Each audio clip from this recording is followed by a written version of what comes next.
नमस्कार दोस्तों अगर आप लोग भी एक पीएफ मेंबर है और आप लोगों ने भी हाल ही फिलहाल में यूनिफाइड पोर्टल पे लॉगिन किया होगा तो वहां पे देखा होगा कि ईपीएफओ ने एक नया ऑप्शन ऐड किया है। अगर आप लोगों ने नहीं देखा है तो चलिए मैं आपको दिखा देता हूँ। जैसे ही आप लोग यूनिफाइड पोर्टल पे लॉगिन करते हैं तो लॉगिन करने के बाद यहाँ पे ऑनलाइन सर्विस के बाद यहाँ पे आप दोस्तों देख सकते हैं एक नया ऑप्शन ऐड किया गया है PMBBRY। ये नया ऑप्शन ऐड किया गया है ईपीएफओ द्वारा और एक बहुत ही कमाल का अपडेट कह सकते हैं ईपीएफओ की तरफ से। सबसे पहले मैं दोस्तों आपको बता देता हूँ कि PMBBRY स्कीम आखिरकार क्या है। दोस्तों जैसा कि आप लोगों को पता होगा कि कुछ समय पहले ही भारत सरकार के द्वारा प्रधानमंत्री विकसित भारत रोजगार योजना शुरू किया गया था। ये जो टैब है ये उसी योजना का एक नया डैशबोर्ड टैब यहाँ पे लॉन्च कर दिया गया है ईपीएफओ द्वारा। और ये टैब इसलिए यहाँ पे लॉन्च किया गया है क्योंकि पिछले कुछ समय से बहुत सारे एम्प्लॉय जो है यही सवाल पूछ रहे थे कि मेरी कंपनी ने मुझे PMBBRY स्कीम में एनरोल किया है या नहीं किया है, मैं इस स्कीम के लिए एलिजिबल हूँ या नहीं हूँ, अगर एलिजिबल हूँ तो पैसा मिलेगा या नहीं मिलेगा, कब मिलेगा, कैसे मिलेगा। जो ये सवाल पीएफ मेंबरों के मन में चल रहा था, इन सभी सवालों का जवाब अब इस डैशबोर्ड में आप लोगों को देखने को मिल जाएगा। अगर आप लैपटॉप में ओपन कर रहे हैं या कंप्यूटर में ओपन कर रहे हैं तब तो यहाँ पे आप लोग को ये ऑप्शन देखने को मिल जाएगा। लेकिन अगर आप लोग मोबाइल में ओपन कर रहे हैं तो यहाँ पे 3 डॉट दिया गया है, इस पे क्लिक करना होगा, थोड़ा सा जूम करना होगा तो यहाँ पे दिया गया है, देख सकते हैं PRMBBRY। तो यहाँ पे क्लिक करेंगे, यहाँ पे डैशबोर्ड दिया गया है, इस पे क्लिक करेंगे, इस तरह का इंटरफेस खुल के आप लोग के सामने आ जाएगा। अब दोस्तों यहाँ पे बात करते हैं कि 80% से 90% लोगों को जो है यहाँ पे नॉट एलिजिबल लिखा हुआ आ रहा है। तो इसका क्या कारण है? तो दोस्तों इसके पीछे एक सिंपल रीजन है। अगर आप एक्सपीरियंस एम्प्लॉय है यानी कि आप लोग पहले से ही पीएफ मेंबर है और आपकी ज्वाइनिंग 1 अगस्त 2025 से पहले की है तो आप इस योजना के पात्र नहीं है। इस योजना का पात्र केवल वही है जो फ्रेशर है, पहली बार कंपनी में जॉब कर रहे हैं और जिनकी ज्वाइनिंग 1 अगस्त 2025 के बाद हुई है और आगे 31 जुलाई 2027 के बीच में हुई है और आप पहली बार ज्वाइन कर रहे हैं और उसी जॉब में पहली बार आपका पीएफ अकाउंट क्रिएट किया गया है, तभी आप इस स्कीम के दायरे में आते हैं। अगर आप लोग इससे पहले कभी भी पीएफ मेंबर रह चुके हैं तो फिर इस ऑप्शन को इग्नोर कर दीजिए, ये आपके काम का नहीं है। ये तो हो गया पहला कंडीशन जिसमें 80% लोगों को ये समस्या आ रहा है कि उनके सामने यहाँ पे नॉट एलिजिबल लिखा हुआ आ रहा है, तो इसका क्या कारण है। अब चलिए दूसरी बात करते हैं जिसमें कुछ बंदे फ्रेशर है जिन्होंने हाल ही फिलहाल में ज्वाइन किया है, लेकिन जब वो डैशबोर्ड को ओपन कर रहे हैं तो कुछ ऑप्शन पे ग्रीन टिक लगा हुआ है और कुछ नोट वेरीफाइड है या कुछ ब्लैंक दिख रहे हैं। तो इसका क्या कारण है? तो यहाँ पे दोस्तों दिया गया है फर्स्ट ज्वाइनिंग डेट, यानी कि अगर आपका ज्वाइनिंग 1 अगस्त 2025 और 31 जुलाई 2027 के बीच में हुआ है तो यहाँ पे कंप्लाइंट लिखा हुआ आएगा, मतलब इस पॉइंट में कोई दिक्कत नहीं है। दूसरे ऑप्शन में यहाँ बताया गया है कि UAN बायोमेट्रिक वेरीफाइड VFAT, इसका मतलब होता है कि फेस ऑथेंटिकेशन टेक्नोलॉजी। तो दोस्तों आपको मैं बता दूं कि आजकल जितने भी UN बन रहे हैं वो फेस ऑथेंटिकेशन के द्वारा बन रहे हैं और फेस ऑथेंटिकेशन के द्वारा ही एक्टिवेट किए जा रहे हैं, क्योंकि ईपीएफओ ने जो मैनुअल UN एक्टिवेशन का ऑप्शन है उसको रिमूव कर दिया है।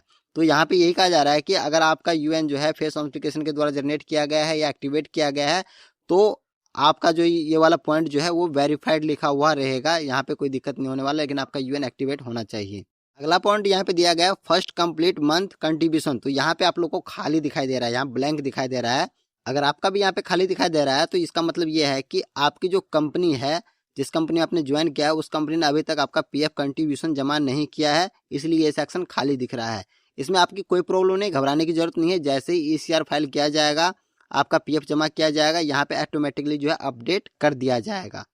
अब यहाँ पे दोस्तों एक इंपॉर्टेंट पॉइंट दिया गया है आधार सीडिंग इन ABPS। तो ये जो है बहुत सारे लोगों का यहाँ पे नोट वेरीफाइड दिख रहा होगा, इसके पीछे क्या कारण है ये मैं आपको बता देता हूँ। सबसे पहले आप ये समझ लीजिए कि ABPS इसका मतलब क्या है। तो इसका मतलब है आधार बेस्ड पेमेंट सिस्टम, यानी कि सरकार के द्वारा जो भी पैसा भेजा जाता है वो आधार सीडिंग अकाउंट में भेजा जाता है, जो आधार सीडिंग अकाउंट होता है उसी में भेजा जाता है और आधार के द्वारा ही भेजा जाता है। इसका मतलब दोस्तों ये है कि आपका जो बैंक अकाउंट है उसमें ABPS वेरीफाइड नहीं है, यानी कि आपके बैंक के साथ NPCI लिंक नहीं है, आधार सीडिंग लिंक नहीं है। अगर आपके बैंक के साथ आधार सीडिंग NPCI लिंक नहीं होगा तो गवर्नमेंट के द्वारा जो पैसा भेजा जाएगा वो आपके बैंक अकाउंट तक नहीं पहुंचेगा। तो इसका एक बढ़िया सा सोल्यूशन ये है कि आप अपने बैंक में NPCI लिंक करा लीजिए और उसी बैंक अकाउंट का KYC जो है पीएफ अकाउंट में ऐड कीजिएगा। ये काम आप खुद से भी कर सकते हैं या ब्रांच में जाकर भी कर सकते हैं। आप खुद से घर बैठे करना चाहते हैं तो आप कर सकते हैं अपने आधार कार्ड के द्वारा कि एनपीसीआई आपके कौन से अकाउंट के साथ लिंक है, उसी अकाउंट का केवाईसी आपको पीएफ अकाउंट में करना है। अगर आप कहेंगे आपको चेक करना नहीं आता है तो मैं इसके ऊपर एक सेपरेट वीडियो बना दूंगा। कमेंट बॉक्स में अगर आप लिखेंगे कि हाँ चेक करने का वीडियो बना दीजिए एनपीसीआई, तो मैं उसके ऊपर एक सेपरेट वीडियो बना दूंगा। अब यहाँ पे अगला पॉइंट है joining gross wage less than 1 lakh, यानी कि ये स्कीम जो है केवल जिनकी सैलरी 1 लाख रुपए से कम है उन्हीं के लिए है, वही इस स्कीम के लिए एलिजिबल होंगे।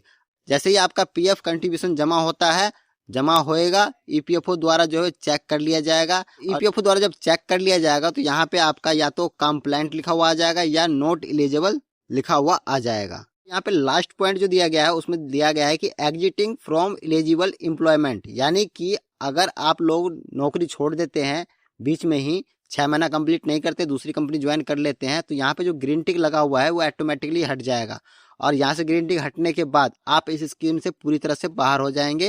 लेकिन आप उसी कंपनी में लगातार काम कर रहे हैं तो यहाँ पे ग्रीन टिक बना रहेगा। अब चलिए दोस्तों मैं आपको वो केस दिखा देता हूँ और उस केस के बारे में बता देता हूँ जिसमें सभी कॉलम में ग्रीन टिक लगे हुए हैं। ये वही लोग हैं जिनको PMBRY स्कीम का पैसा मिलने वाला है।